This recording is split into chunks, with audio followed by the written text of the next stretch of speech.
দুনিয়াতে ইসলাম মানলো না, নবীর সুন্নাত মানলো না, এদের কোন জবাব নাই। একটা কথা বলবে, হা হা লা আদরি, হা হা লা আদরি, বড় আফসোস, আমি কিছুই জানি না, কিছুই জানি না।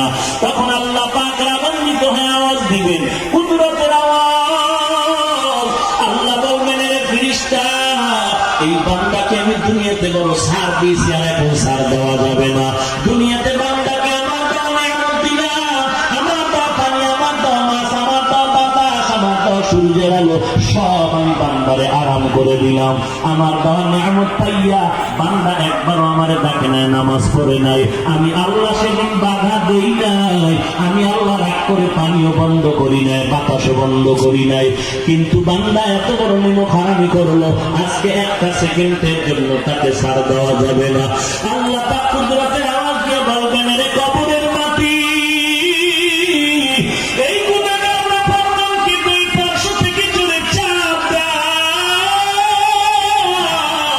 কবরের মাটি এমন জোরে চাপ দেওয়া শুরু করবে, ওই চাপের কারণে পাথরের হাড়গুলো চুরমার হয়ে যাবে। এর নবীর